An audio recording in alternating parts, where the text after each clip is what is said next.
¿Qué onda, Master? Vamos a ver este libro de Quinan del maestro Fran Díaz, donde hace un excelente estudio sobre lo que es la toltequidad y lo que fue aquí en México, este toltecayo, nos menciona que Alonso Molina lo traduce como toltecayo, el arte para vivir, el arte de vivir equilibradamente.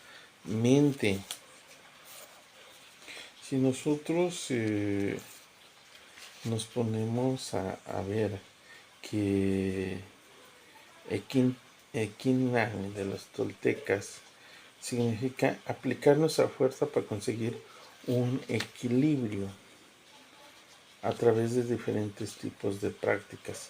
Los 7 pasos del Quinan. El primer paso es el Toltecayot, acercarnos a nuestra cultura, acercarnos quienes fuimos. Muchas veces no nos acercamos a nuestra cultura, a nuestras raíces, o la vemos nada más sutilmente. Don Juan Matus les decía a Carlitos y a su grupo de aprendices que no fueran a las zonas piramidales, ¿no? Porque pues ahí eran trampas de los seres inorgánicos. Cuando él tenía sus seres inorgánicos, tenía sus aliados, don Juan. Entonces yo siento que más bien era una cierta forma de motivarlos, ¿no? De que fueran realmente. En segundo anillo de poder agarra y le dice la gorda a Pablito, aunque nos los había prohibido don Juan, nosotros recorrimos todas las zonas arqueológicas de la República Mexicana, ¿no? Eran grandes viajeros y habían ido y conocían todas, ¿no? Las zonas arqueológicas. Y empieza hablando sobre Tula Hidalgo. Don Juan Matus también recorre todas las zonas arqueológicas y conocían, saben que ahí está el conocimiento antiguo, entonces hay que acercarnos a ese conocimiento. Segundo paso, el Nahuitli, el compromiso con los principios, los mandamientos de código de conducta de lo que es un quiná, de lo que nos dejó Quetzalcóatl. 3. El acercamiento devocional, la mística tolteca. 4. La transparencia y purificación, trabajo con técnicas higiénicas y de respiración. 5. La meditación. La meditación, como en todo el mundo, en cualquier rama espiritual, llámese como se le llame, y respetable todas, está la meditación. La meditación acá en México, cuando nosotros vamos a alguna zona arqueológica, nos sorprende encontrar figuras prehispánicas sentadas en flores de loto, sentadas en posturas de meditación. Eh, Observar ese tipo de arte prehispánico, de lo que nos dejaron nuestros antepasados, nos enriquece. Recuerden que don Juan Matus les decía, no vayas, ¿no?, a las zonas arqueológicas, pero sí lo lleva al Museo de Antropología. Y en el Museo de Antropología hay cantidad de figuras y le dice, hay que necesitar sentirla, ¿no? Sentir lo que nos enseñaron nuestros antepasados o los antiguos videntes, aprender. Sexto, el trabajo chamánico de la energía, el contacto con los poderíos de la naturaleza y el manejo y recanalización de nuestra energía interna. 7. Qinan, el arte marcial o ejercicios físicos. En esos 7 principios, pues se basa este libro. Es un libro excelente. Tiene otros libros el maestro Fran Díaz muy recomendables. El Toltecayo, la cultura. El primer requisito para adentrarnos en el Quinan, el arte del equilibrio, es conocer qué cosa es Toltecayo, el modo de vida de los toltecas. El tolteca es un sabio, se detiene, reflexiona, observa, es una lumbrera, una antorcha. Fíjense nada más, una antorcha, alguien que ilumina, pero para poder iluminar es alguien que observa, se detiene y reflexiona, ve. su capacidad de ver, de aquietar su diálogo interno, la capacidad de acechar su mundo y acecharse a sí mismo, aquietándose, observándose, reflexionando,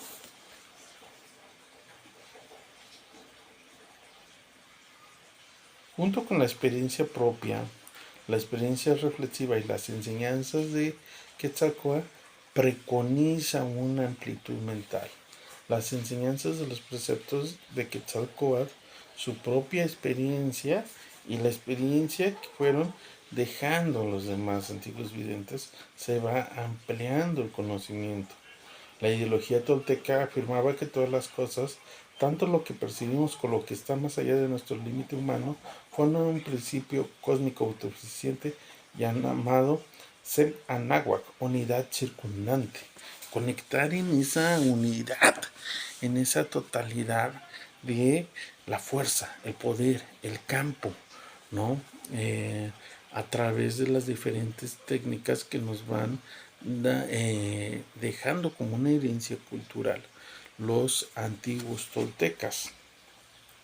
El centro motor de la unidad recibía el nombre de Teol, que significaba poderoso y energético, la energía.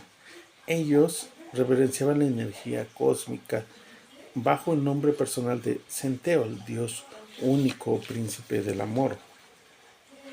Ellos reverenciaban la energía cósmica, Centeol.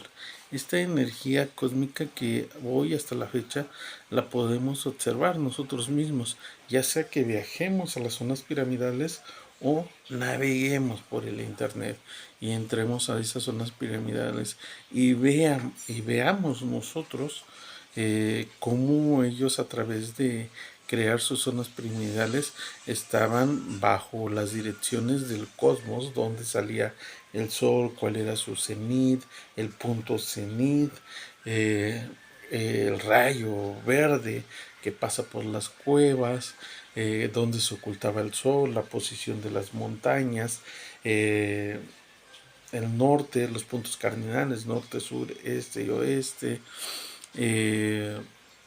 la posición de las estrellas, eh, los lugares de poder, el movimiento de esa energía, los templos, cómo estaban ubicados y a quiénes estaban dedicados.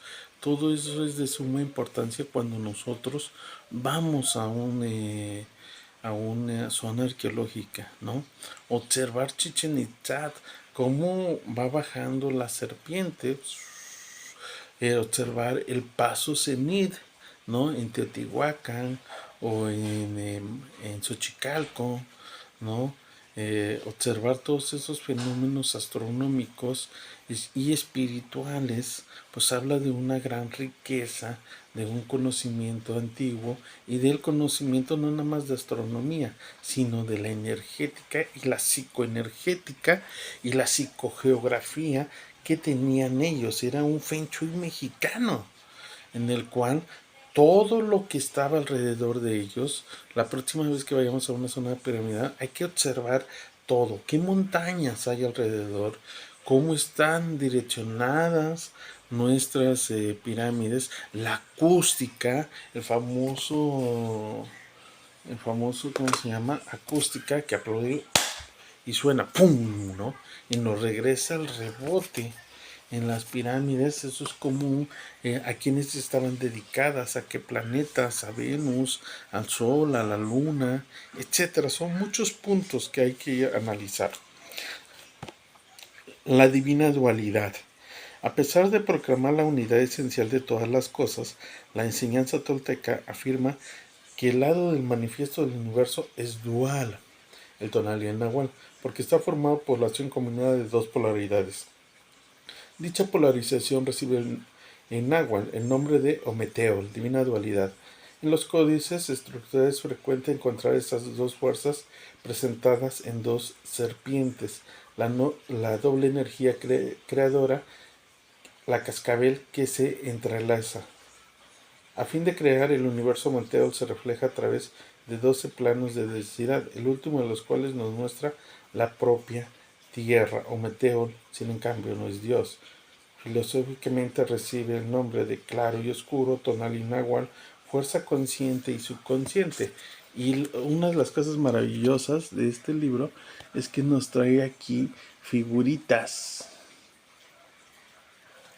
Ya hay varias que estas figuras, pues lógicamente se pueden encontrar en lo que son, pues, las zonas piramidales, a través de murales, a través de lo que es eh, su, sus códices, figuras, etcétera. Entonces nos habla de que los antiguos toltecas, anahuacas, no solo consideraban la unidad de la totalidad de toda esta creación, sino también veían ellos la dualidad del universo, esta famosa tinta y roja y negra, los hijos de la tinta roja y negra, y el Kinan, el equilibrio de estas dos fuerzas. Si vemos acá es el famoso Yin y Yang, pero de aquí de México, y cómo se va interrelacionando ese movimiento de energía dual o las famosas dos serpientes que se entrelazan, Inda y Pingalaja, que se le conoce en las corrientes hindúes. El trabajo energético de conciencia psicológico, espiritual, astronómico y arquitectónico, musical y un largo, etcétera, que conocían nuestros antiguos anahuacas, es la herencia cultural que nos van dejando, y hay cantidad de información que nosotros podemos ir rescatando para conocer nuestros orígenes. Entre ellos podemos encontrar a lo que son maestros como don Juan Matus en los libros de Carlos Castaneda, los libros del maestro Fran Díaz, los libros del maestro Antonio Velasco Piña, ¿no? Y otros maestros que hay. Eh, y que están ahí, que nos dejaron, investigaron, hicieron sus estudios y dejaron ahí la información. Y no nada más leerla y ponerla en práctica, sino ir nosotros a investigar y vivir esa experiencia para confirmar realmente si es cierto. No quedarnos nada más en el saber, sino hay que saber hacer y ser, pasar de la teoría a la práctica y a la vivencia para poder sentir el conocimiento. Fuerza, Master.